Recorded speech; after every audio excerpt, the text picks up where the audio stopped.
Atos 2:38 traz o apelo de Pedro para o arrependimento, para a contrição. Pedro diz: arrependei-vos e cada um de vós seja batizado em nome de Jesus Cristo para a remissão de vossos pecados e recebereis o dom do Espírito Santo.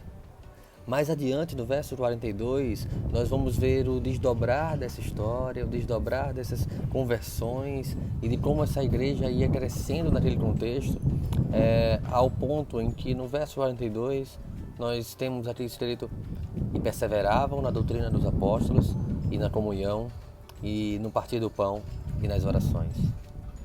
Arrependei-vos aqui é colocado por Pedro como uma tábua de salvação depois do naufrágio. E se as pessoas tivessem noção de que elas estavam mergulhadas no pecado e afundando por causa do pecado e que o fim delas seria a morte, elas deveriam se agarrar àquela tábua de salvação. Elas deveriam se agarrar àquele chamado ao arrependimento. É uma necessidade de que o sentimento de culpa horrenda de ter matado Jesus, desperte uma reflexão penitente, uma reflexão que nos leve ao constrangimento, uma reflexão que nos leve a um arrependimento genuíno por causa de todos os nossos pecados. Esse era talvez o apelo, a força do apelo com a qual Pedro então impelia aquelas pessoas a se voltarem para Cristo. Então Pedro vai chamar cada um de nós a uma sujeição a Cristo, a um submeter-se a Cristo, a ser batizado em Cristo Jesus e selado no Espírito Santo. Isso em conformidade com o que Paulo vai escrever aos Efésios, no capítulo 1, verso 13, quando ele vai dizer: depois que ouvistes a palavra da verdade, o evangelho da vossa salvação, tendo nele também crido, fostes selados com o Espírito Santo da promessa. Todos os que recebem o perdão dos pecados recebem o Espírito Santo da promessa. Ele manifesta que nós somos filhos de Deus, ele manifesta que nós estamos sujeitos a Deus, sujeitos a Cristo, que Ele é a nossa régua e o nosso modelo. Então, uma vez desse modo, tendo sido confirmados por Deus, nós então respondemos ou desfrutamos ou revelamos em nós características de Cristo. Que características são essas? Elas apontam para uma perseverança na doutrina, na comunhão, no partir do pão e nas orações.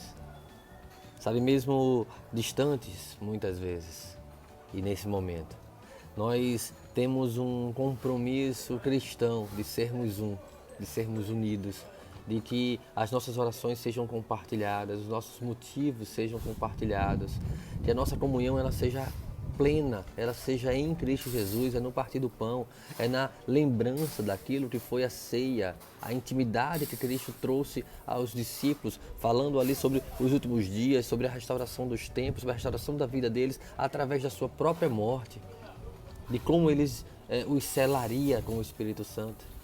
Nós somos convocados a sermos um e a perseverarmos nessa doutrina, nessa revelação, nesse chamamento de sermos cristãos, de sermos como Cristo é.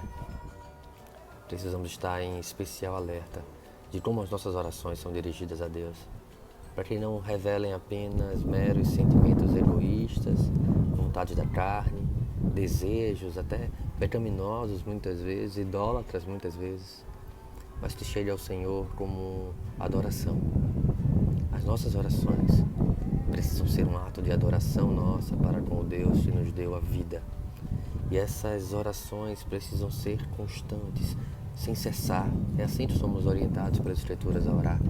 Perseverar na oração é estar vigilante para com a oração, é estar com a mente desperta para a oração, é orar sem cessar. É Deus quem opera em nós a vontade de orar, e isso nos dá uma segurança eterna de que continuaremos com Ele todos os dias de nossas vidas. Ele sempre vai nos experimentar e vai usar as nossas orações como meios de graça para as nossas vidas e nas vidas das pessoas por quem amamos. Perseverar na oração é perseverar em adoração, é perseverar em constância, mesmo em tempos de dificuldade, ou até principalmente em tempos de dificuldade. Todos nós, lideranças, membros, pessoas que trabalham em ministérios mais diversos, todos nós precisamos de oração e precisamos estar em oração. Quando o texto fala em comunhão e em oração, em perseverar, em continuar, em estar alerta para com a oração, é que as nossas orações elas nos unem em propósitos comuns. Nós somos unidos em oração, estamos desejando a mesma coisa, desejando no Senhor, sendo moldado pelo Seu Espírito. E nisso nós somos ensinados nas Escrituras que podemos ficar certos de que o Senhor atenderá a oração da igreja. Uma coisa que aprendi sobre oração e retenho no coração é que a oração ela caminha junto, lado a lado, a leitura da palavra. De tal modo que eu estou lendo a palavra com tal intensidade, com tal diligência, que a minha oração é a palavra de Deus. Que a minha oração é em conformidade com a vontade de Deus. Porque eu passo a orar a palavra. Eu passo a perseverar em buscar aquilo que o Senhor tem revelado e da maneira como Ele tem revelado que deseja para a sua igreja. Meu desejo é que a gente possa compreender a importância de termos comunhão em oração, de buscarmos orar uns pelos outros, de buscarmos interceder uns pelos outros.